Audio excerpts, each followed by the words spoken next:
Hey everyone, my name's Chris Lambert. Let's talk movies. Specifically, my 2023 movie rankings. So these are movies that have come out in 2023, right? Not movies that I've watched in 2023.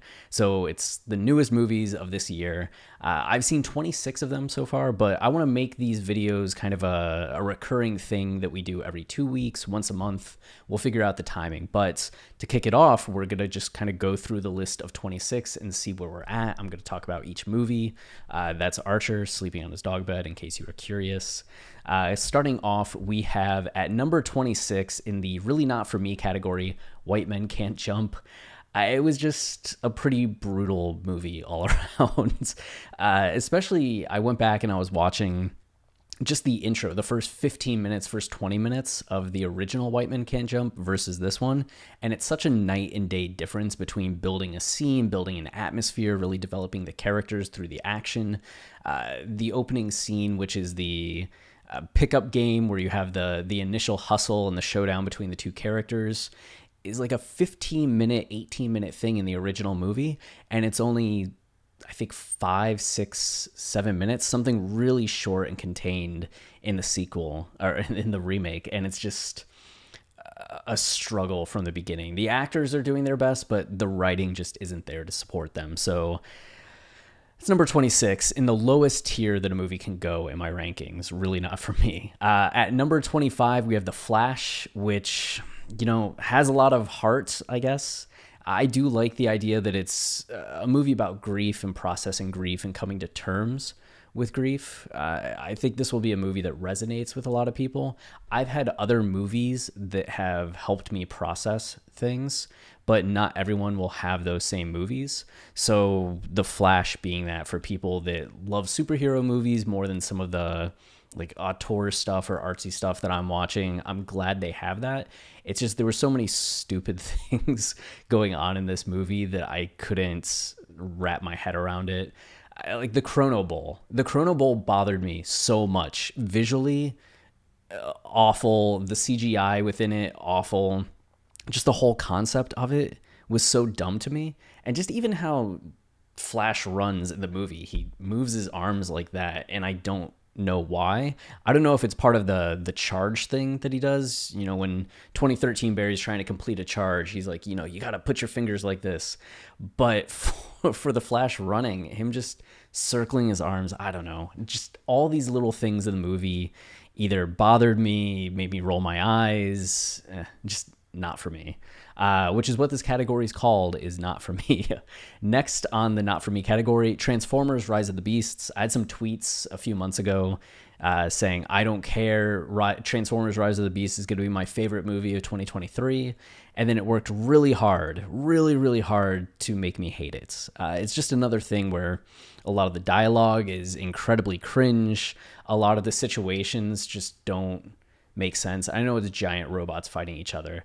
It's just the fact that at one point Optimus Prime and Scourge are fighting and the road gets knocked out and they're standing on opposite sides of the road. It's like, you all transform into vehicles that can easily get across this road. If you want to keep fighting, you can keep fighting. It's just little dumb ticky-tack things that build up over time and just annoy me scene by scene by scene. So Rise of the Beast just was not it. I never thought I'd miss the Michael Bay Transformers, but this was making me miss the Michael Bay Transformers.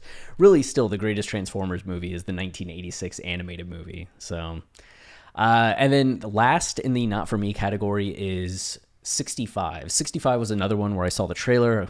Dinosaurs, perfect. I'm in. This is a movie made for me, right? Anything with dinosaurs or Transformers who are dinosaurs, I should love. And 65, another movie about processing grief. It's essentially the same story as The Flash, just told through different genres and styles. But father loses his daughter, crash lands on this other planet, has to survive. They're dinosaurs. It's interesting. I think it's a movie that some people would be like, that was actually like surprisingly good or decent. I've just seen so many movies that do similar things, and this took a lot of shortcuts, had a lot of just not a lot of highs. in what it was doing that it left me just a little bored throughout. But I think it will definitely have like a sneaky surprise factor for some people that who watch it. Uh, and then in the not quite category was You People. Uh, uh, I love Jonah Hill. I'm always rooting for him. He's made so many movies that I adore that I was going to give this a shot no matter what. And I think the cast is really good. It's just the writing was bad. And the second half of the movie, maybe the first like 30 minutes of it was pretty good, but then the second half of it just really step back after step back. And the last scene was one of the most inexplicably dumb things that I've ever watched in a movie. Just, we ran out of time, or we don't want to work anymore. This is how we're going to wrap it up. Just really dumb. So You People at number 22. At number 21, we have Ant-Man. Well, and we'll spoil 20 there. Ant-Man and the Wasp: Quantumania. I think it has a lot of the same problems as The Flash. It's just the Marvel version of The Flash to me. Both are comedic movies that are maybe leaning a little too far into humor for my tastes, at the expense of the drama, or having tone clashes because they're trying to have these heavy aspects to them while also just forcing in joke after joke after joke after joke that it just gets exhausting. This was actually written by somebody that wrote on Rick and Morty and had never done a feature film before. And I think that's incredibly obvious. Not saying that you can't have never written a movie before and have it be good. Clearly, there are people that write scripts for the first time, knock it out of the ballpark. It's just this seemed to like shortchange a lot of things that I think a more experienced screenwriter maybe have been aware of, or maybe the script was great and the editing was just awful. I don't know, but Quantumania left a lot to be desired. You could praise Kang, but Jonathan Majors at this point, a last hurrah for him. And then The Pale Blue Eye, interesting. It's a Edgar Allan Poe movie, Christian Bale, Netflix film, period piece. I think the period aspects were actually kind of cool.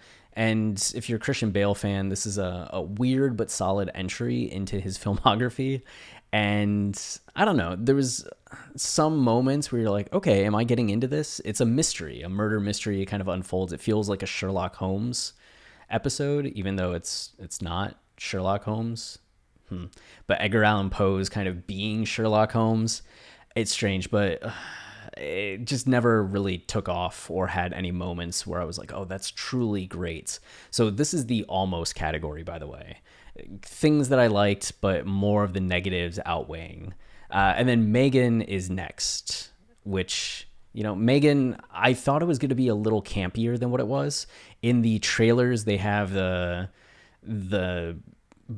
what is it? The AI doll doing some goofy things. There's the dance scene that they were laying into so heavily. It turns out the dance scene was something that the director decided to add in. It wasn't in the script. It's just the director thought, nobody's really paying attention to what I'm doing.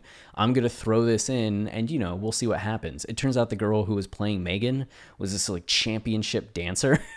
So they just had her do something, and it was that. And it's the thing that they marketed the movie around, sold the movie around. But the movie itself is about grief, much like The Flash and 65. It's somebody coming to terms with loss, and how do you move on, and how do you find closure. And that was well done. I think Invisible Man kind of did it a lot better, but I wanted a little more from the horror aspects. I wanted a little more from the campy aspects. It just felt like it didn't lean into one thing enough. So, and then last in this category, we have Hypnotic. Hypnotic is such a weird movie. It's Robert Rodriguez and Ben Affleck. I guess it's the worst performing movie at the box office for either of them in their entire careers. It had pretty much zero marketing and like 2 weeks, 3 weeks in theaters before they pulled it and threw it on streaming. It's one that has, you'll see like still photos of it or people hype it up. It definitely has cult potential, but it's just Paycheck meets Minority Report in a way. It feels a little derivative, but there's still original aspects. There's good stuff here. It's just also at times feels like a movie being made on like a shoestring budget with Ben Affleck in it, which was strange. And there are moments that are just like, oh, this is high quality, and then also moments where you're just kind of scratching your head at what had to have happened for the CGI to look like that, or that visual choice to be made, or they're really just on the ground. We need to get this done in 2 weeks. Go, go, go. So it has a lot of heart, some interesting things, but you can actually, the twist was pretty cool too. I don't know, maybe for the twist alone, it's worth watching, but I don't know if it's going to be anybody's favorite movie of the year. Speaking of movies that are some people's favorite movies of the year, in the neutral category, the only one in there, Infinity Pool, Alexander Skarsgård, and Cronenberg. Oh my God. The main Cronenberg's son, the new Cronenberg, a movie with the two of them, and it's outrageous, it's jarring, it's psychological. There's a literary quality to this, especially in the early moments. I think the first half of the movie kind of had me hooked a lot more, and by the second half of the movie, I was just kind of thinking, okay, that's it. It felt like it had all this potential to do something kind of crazy with the story, and then where it went with the story felt very small and contained. And the ending's a little strange. So I enjoyed what was happening. It just still felt to me like a filmmaker who's trying to figure it out, like getting close to doing something great, but still kind of feeling their way around what they're doing with the story, what they're doing with the filmmaking, and just not quite there yet. So neutral category for me. And then next at 16, we have Knock at the Cabin. Knock at the Cabin was cool. M. Night Shyamalan. It's one that Travis, my partner with Film Colossus, he loves Knock at the Cabin. I think it's his number one for 2023, or in the top 3 for 2023. I liked it. It's just another one where it's a setup of either you believe what these characters are telling you or you don't. And if you guess right, then the movie's not that exciting. And if you guess wrong, you're like, oh, that's the twist. But you know the whole time it's either A or B. So the twist and the excitement around the twist isn't really anything.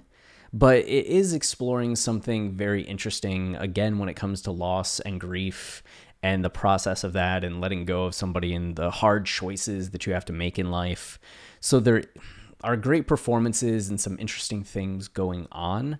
It's just, I wish there was more going on than what there was. Speaking of more going on than what there was, at number 15, we have Cocaine Bear, the movie about a bear that's on cocaine that's based on a true story in the fact that I think there was drugs that landed in the woods and they think maybe a bear got into it, but the bear did not go on a Jaws-like rampage through the forest. That's purely in the movie.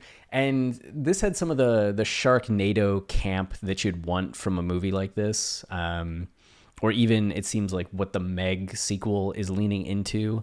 It also had kind of a more serious story to it, which was kind of interesting, about multiple characters, not the same kind of frenetic energy as a Smoking Aces, but just these different groups of characters who are all caught up in the situation, kind of figuring out how they navigate around each other. Smoking Aces, Bullet Train, those kinds of movies, just more of a creature feature than action thrillers the way those are. So kind of surprisingly better than what you'd think, but also exactly what you think it would be. So enjoyable. This is in the positives category, where the positives outweigh the negatives. Next up, we have Air and No Hard Feelings. So Air, the movie about the creation of the Air Jordan sneaker. It's a lot of people. It actually surprised me. I got to see a early press screening of this, and I saw it and felt so kind of blasé about it. It made me laugh throughout, and it's filled with actors who I really enjoy their performances. It's just also one of those things where Michael Jordan's never in it, even though he approved of it. And they said that they did that because it's not the story of Michael Jordan, it's the story of the shoe. But it also feels just very small. There's not a lot of drama or story unfolding. It's just, can we get him to sign? And you're kind of following that. There's another movie on this list. I mean, we're getting into an era where instead of biopics about people, we're getting biopics about products. And it's becoming more of a thing now. And while Air was enjoyable, no, that doesn't work. Enjoyable, it also felt like it just wasn't the full story on the subject matter.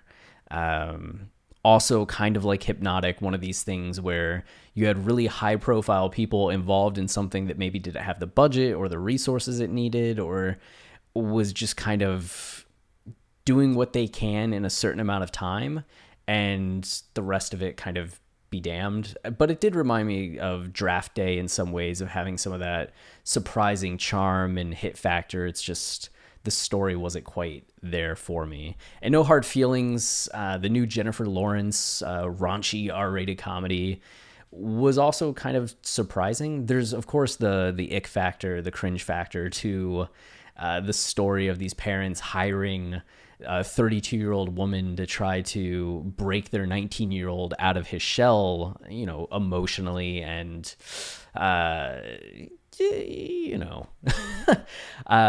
she's gonna date his brains out, as they say in the trailer.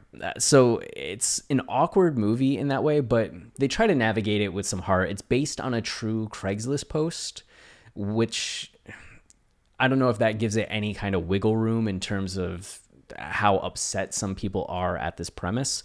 But if you're not upset at the premise, it's just kind of a funny movie.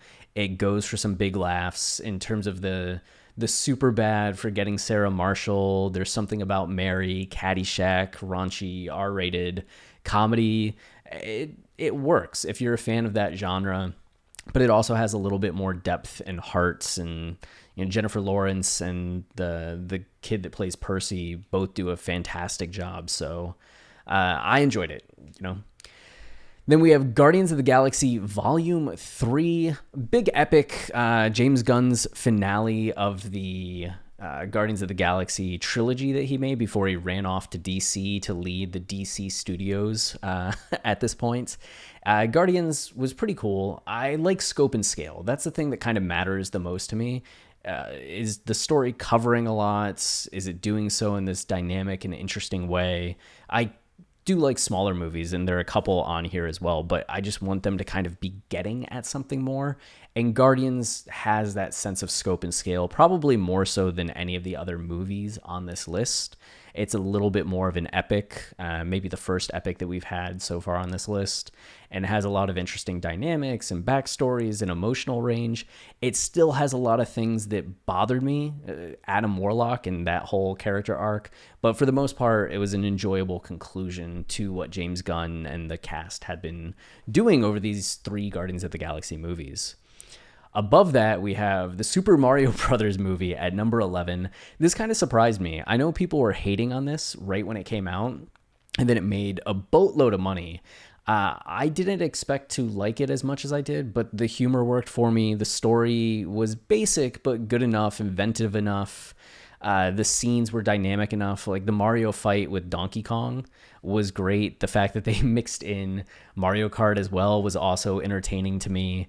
I just liked what they did. I liked the voice cast. Luigi got a little bit of short shift, but Luigi always was the computer when I play Mario Party. It would sometimes kick our ass too much. So seeing Luigi just kind of shoved off to the side was perfectly okay by me, because I've built up a grudge against Luigi over the years. But I understand why people were somewhat disappointed in that. I don't think Super Mario Brothers movie was as good as Puss in Boots, The Last Wish, in terms of the animated movies that surprised me and were actually great, but solid movie that's, if somebody was like, do you want to watch it? I'd have no problems watching it a second time, a third time. It was enjoyable to me. Then next up, we have Blackberry, which is in the same vein as Air. It's about the forming of Blackberry phones and what happened there. It takes some liberties, but I'm a big Always Sunny in Philadelphia fan, so Glenn Howerton having a starring role in this movie, I was gonna see it no matter what, and it's good. I like when you compare this to Air, it doesn't have the humor that Air has, and I could see people really just preferring the humor of Air and the charm of a Matt Damon to what's going on in Blackberry. But I think if you look at the stories and the narratives and how the story flows, Blackberry is such a stronger movie than Air. It's just Air is charming, very, very charming. Speaking of charming, at number 9, we have Polite Society.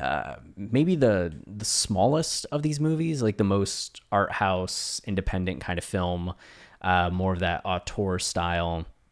It was good. It's about two sisters, and one of them is being like pulled away from the other, and you have this coming of age story and what it means to be disappointed and have your spirit broken a little bit. One of the sisters is an artist, and she feels overwhelmed at art school and drops out. And what's it mean when you lose your dream, right? And do you fall into what polite society tells you to do? And the younger sister tries to tell her, no, you don't. But it's given some of these, not quite as dramatic as Everything Everywhere All at Once, but it's given similar kind of fantastical elements and aspects to it. There's a sci-fi component, surprisingly, to what is otherwise a very grounded movie that makes it a bit more dynamic than just the standard realism-based film. But it's funny, it's enjoyable, there's a little bit of irreverence to it. It definitely feels like a calling card movie for the cast, for the filmmaker. It's one that I think if you're into artsier, not even artsier movies, but you're into kind of discovering new talents and entertainment value, and you like independent cinema in a way, or some of the more mid-budget kind of movies, Polite Society's great. Next up, we have Creed 3, which another Jonathan Majors movie, making the list and then being awkward in comparison. I'm a big fan of the Creed movies. I've loved Michael B. Jordan ever since watching The Wire and Chronicle. I watched Chronicle before I saw The Wire, and remember in Chronicle just being like, that guy has an it factor. And then you watch The Wire and you're like, man, he has the it factor, even back then. So the Creed movies are kind of just not an indulgence, but they hit kind of what I want movies to be doing. They're kind of epic in nature and tell this awesome kind of arcing story. Creed 3, very similar to that. It does get a little sillier. It does maybe at times feel a little more indulgent, or like it's harder to innovate on what it's been doing. There is a fight scene that's a little more creative that will either really impress people or turn them off of the movie. But for the most part, in the third entry of a concept that's kind of hard to keep chugging along, I think it worked well. And if it's the final of the Creed movies, it still kind of brings things full circle and works for me. But I think between Creed 1, 2, and 3, I'd still rank them 2, 1, 3 in that order. But at number 7, this surprised me, Fast X. I've now watched all the Fast and Furious movies over the last month and a half. Travis and I just did a huge podcast series where we talked about every Fast and Furious movie. It was 4 parts. 4 episodes talking about the entire franchise. And Fast X actually ended up being my favorite of them, which I did not expect at all, especially after all the bad reviews that this movie got. And I had not watched a Fast and Furious movie since Fast 5. And then went back and watched the whole franchise in 2 weeks before going to see that in theaters. So it was quite the catch-up, and gave me some perspective on what I was liking and disliking in the franchise. And Fast X really just leaned into the camp and largeness and absurdity, and landed the action in a way I don't think many of the other movies do. So I'm really looking forward to the next one. That's it for the positives category. We have really good, but there's nothing in that category right now. And then impressive, which there's nothing in that category either. So actually, I haven't ranked 26 movies. I've only ranked 24 movies. At number 4, though, we have Scream 6. And when I talk about liking scope and scale, Scream 6 is a good example of that. It's a much larger movie than the others in the franchise, and in some ways it's a more dynamic movie than a lot of what's on this list. A number of characters, it has so many set pieces that all have these micro narratives throughout as Ghostface is chasing people, and there's the mystery element to it, and the action I thought was actually pretty good. The fact that Ghostface uses a gun at one point in this movie blew my mind. It's just, I had also watched all the Scream movies before seeing this, and it refreshed the franchise in a lot of ways for me and just felt bigger and more epic than what any of the other ones in the series had done. And I thought was kind of, in terms of blockbusters, doing what I'd hope a blockbuster would do and entertain me in the way that I wish Transformers Rise of the Beasts had. So at number 3, I have Spider-Man Across the Spider-Verse. This is it for the amazing category. I loved Into the Spider-Verse. It's such a kind of perfect movie, but it's smaller, contained. It does everything that it needs to do.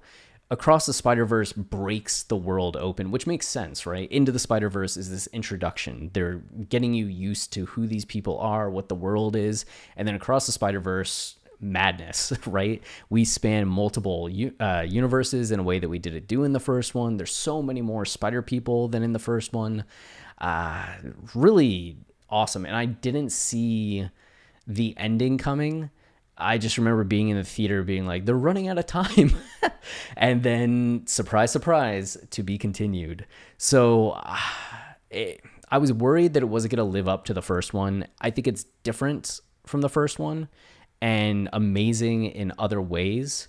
I don't think it captures quite the same magic as the first one, but I don't think it needed to. It can be its own thing. And the way that it's starting to explore, much like The Flash, grief and fate and being shaped by tragedies in your life, and Miles, much like Barry Allen in The Flash, trying to stop that from happening, is a powerful thing. And when you compare it to The Flash, I think Across the Spider-Verse just does it so much better with so much more heart and nuance and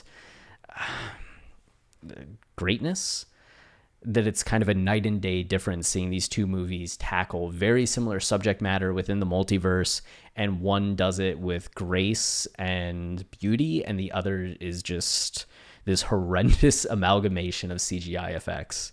At number 2, we have Past Lives.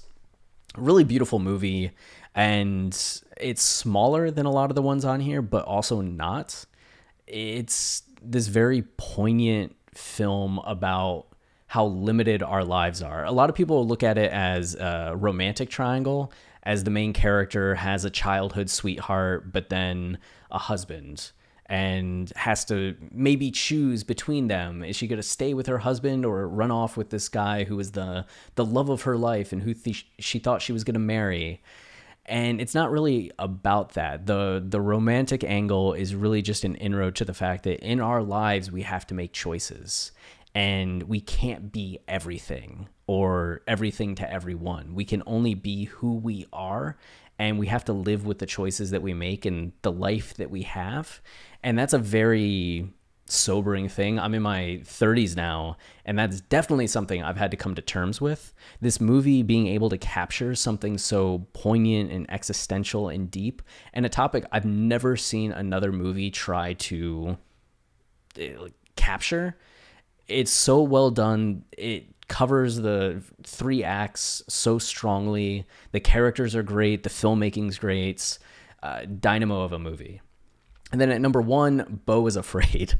When I talk about liking scope and scale and these epics, Beau is Afraid is the perfect example of that. This movie is nutty, outrageous. It's Ari Aster who did Hereditary and Midsommar, but not doing horror. There's still some horror elements to this film, but this is very literary. It's the Odyssey with some horror elements, but it's such a modern literary look at 21st century human condition and ideas of arrested development and society and the impact that society has on people and the relationship between the way that our parents shape us and the way that society shapes us and the way that society is kind of a parent in our lives and the fears that it instills in us and the ways in which we get over these fears. There's so much to dig into and dive into. This is one of those movies that just keeps on giving, that if you watch it 3 times, you're going to have 3 different reactions to it. But it's also very long, very convoluted, confusing at times. It will probably bore a lot of people, but in terms of just sheer greatness and going for it and showing off in terms of filmmaking and writing, the creativity in this is off the charts, and the ending is so stark and startling and very who was the guy that wrote the book, or not even the book, the short story where Gregor Samsa, The Metamorphosis? Kafka. It's so Kafka-esque at the end. Just working through that out loud. It's startling in a number of ways, but such a wonderful, wonderful experience, I thought, from somebody that just appreciates the art of narrative and the art of filmmaking. It's hard to get better than Beau is Afraid. I don't want to make a comparison to Synecdoche, New York, because they're very different stories. But I would say that they're similar in the sense that both movies are like epic and weird and can turn off people who aren't looking for something like that. But if you are, you just latch on to it. It's nearly 3 hours, so it is something that you're really committing to. But to me, I loved every single minute of it. So it is currently number 1 on the list, and that takes us through all of the 2023 films that I've seen so far. We'll be back with another one at some point, but until then, cheers.